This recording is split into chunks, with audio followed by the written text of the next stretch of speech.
Hey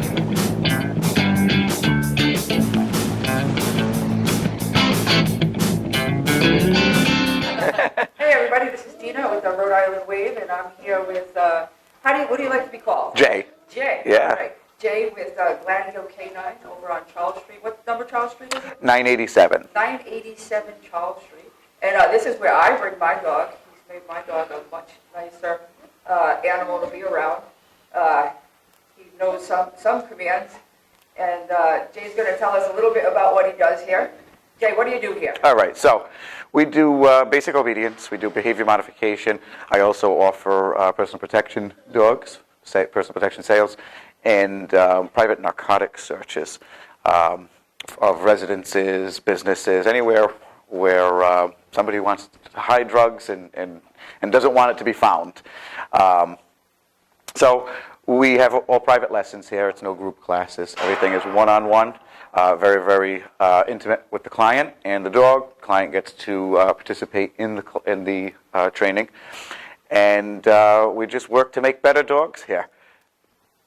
All right, so tell me. Now, I've had my dogs trained before, so I knew when I came in a little bit what I was expecting. But let's pretend. Let's pretend I've never been to dog training before, and I'm coming in here for the very first time with my little bit of a wild pup. How old should he be when I bring him in? So I generally will start a dog at around 16 weeks. It doesn't, I mean, I've had dogs that are 7 years old, but the earliest that I will start is 16 weeks. I tend to find that at that 16-week mark, that's when you start to get a little bit more independence out of the dog. Before that, they just left their litter, they just left their mother, they're trying to figure out where they are. So I like to let them settle into the house, and that 16-week mark tends to be a pretty good mark. But where we can take dogs, like I said, I've had dogs that are 7 or 8 years old, so that old adage that you can't teach an old dog new tricks doesn't apply. Good. So if you have an older dog and he's giving you a little trouble, we can work on that. There you go. Absolutely. Work on it. Absolutely. Beautiful.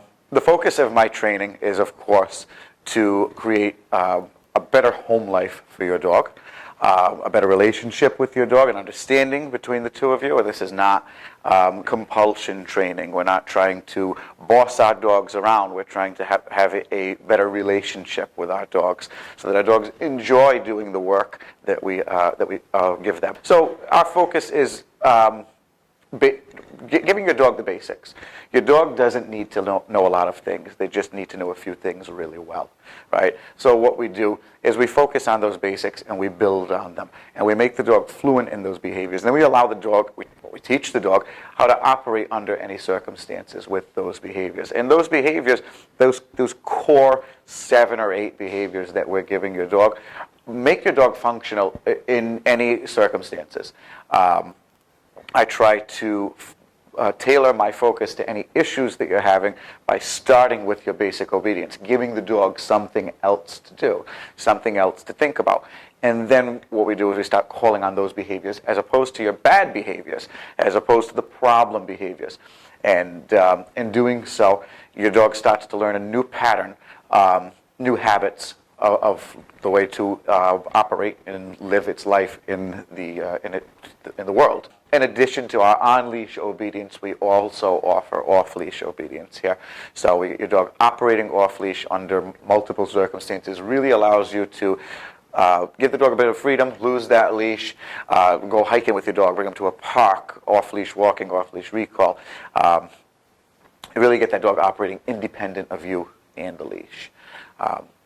In addition to our obedience, like I mentioned earlier, I also offer police canine services, private detection services, and of course my private protection dog sales. So if you are interested in a personal protection dog, we can procure a dog for you, train the dog for you, and then place the dog in your home. It gives you that extra added layer of security for your house and for your family, which in this day and age, if all you have to do is turn on the news, and you know that the world is a pretty scary place out there right now. So nothing's more convincing than those teeth and that nasty bark. And Yeah, that's awesome. And so you have a guy here today we're going to meet. I do. And what's his name? His name is Pharaoh. He's a Belgian Malinois. He is a dual-purpose police dog, meaning that he not only finds narcotics in firearms, but he also does biting, tracking, and article search. He's 4 years old, and he was imported from Slovakia. All right, and he's one of the dogs in the ad, right? Yes. Him and Tuco. Yeah, Tuco is my Doberman. Yep. He's just my big baby. But this guy is a working dog, very, very high drive. I always advise people who are interested in getting one of these dogs as pets that they do not make good pets. They are working dogs. So you see a lot of media. So this guy's your out there. business partner. He's my business partner, yes. He goes on all the searches with me. So he's going to give us a little display of what he does. Yep, I'm going to show you a little bit of basic obedience with him, and then we're going to do a quick narcotic search. So it's probably more important if you have a dog like this that is a working dog as your protection dog, that you have the obedience down. Absolutely. You better be able to call him off somebody. Absolutely. The dog needs to definitely be under your control, All right. 100%. So I'm going to get Pharaoh out, and we're going to do just a little obedience demonstration. Pharaoh seems very excited to put on a little show for us. All of Pharaoh's commands are in Dutch. So well, that's exciting. everything I'll be saying today is in Dutch. So we'll have to translate for the video. That's fine. So,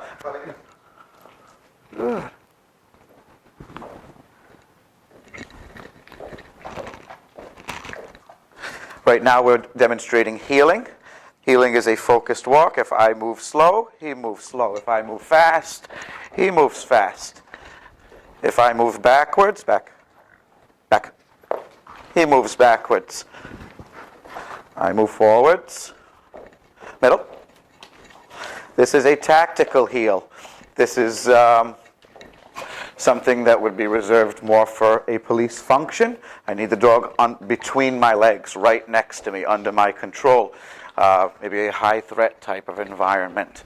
Back, Pelican, middle. Back.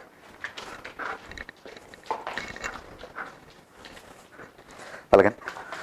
Sits. Face. Half.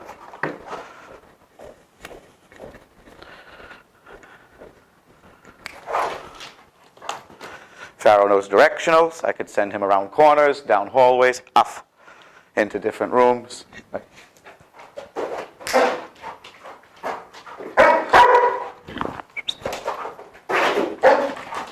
Good boy.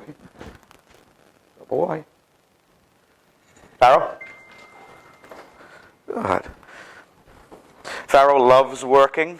He lives to work. Everything about his life is work. Pelican. Pharaoh. Off. Okay. Okay. Okay. Off. Pharaoh. Okay. Good boy. Good boy. Good boy. Good. Pharaoh. Off. Close. Sits.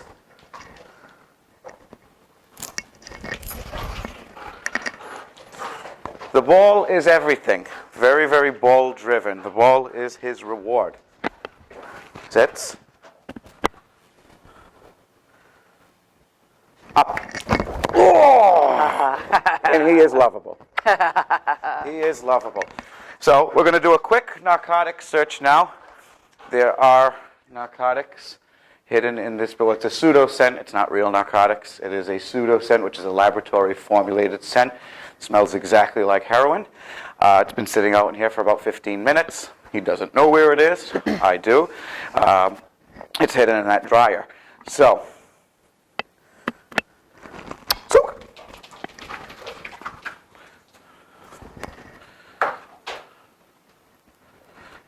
that was fast. Good boy. Good boy. Yeah. The dog smells like we see. Yeah. So all scents are broken down. They break everything down. So you smell chicken soup. He smells chicken, carrot, celery, onion, salt, pepper. Smells everything separately. Off. Close. Sits. It's a happy boy. He is. Sits. So if you suspected your person, whomever that may be, suppose they were telling you they weren't using anymore, but you thought maybe they were. Yes. You had a sober house, and Right. you thought maybe Sober they had house, something. You could have you come Right. and check their room. Right. Everything is car. 100% confidential. You feel you have a loved one, a spouse, a child. You suspect they might be using narcotics. You can't call the police to come into your house because the police need a warrant to come into the house. Farrell, off. I will come to the house. As I said, it's 100% confidential. I don't call the police. I don't go through your drawers. I don't confiscate anything. I just let you know you might want to check that dryer. There's something in there. Right. We can, schools, sober houses, drug treatment centers, drugs in the workplace. And this would be a good way to get your person help Absolutely. before you got the police involved. Exactly. Right. So he also finds firearms, so that's something else. School shootings obviously are a horrible thing in our society. Right. Any schools, dormitories, things of that nature where we might suspect that, or they might have been a tip-off, or we just want to do a random search just to keep people on their toes. Farrell's trained down to finding one bullet. Right. So he will definitely find a fully loaded firearm. Right. Just to make sure the wrong person doesn't have Exactly. a firearm that they're not supposed to have. Exactly. So he is essentially a contraband dog. Anything that's not supposed to be there, he will find it. If they're trying to hide it, we'll find it. Wow. Absolutely. So, good boy. That's impressive. Yeah. Thank you so much. Hey, no problem. Thank you for stopping down. Any questions, you give us a call, 401-749-2928. As long as it's got 4 legs and it barks, I'll take care of it. Awesome. And the website was? GladioCanine.com. Awesome. And we'll send people your way. I know you've helped my Jagger become such a gentleman. Thank you. I don't see him ever doing what your boy does, but he's become quite a gentleman. Excellent, excellent. Well, I'm glad you're happy with All the right. work. Thank you so much. Thank you. All right.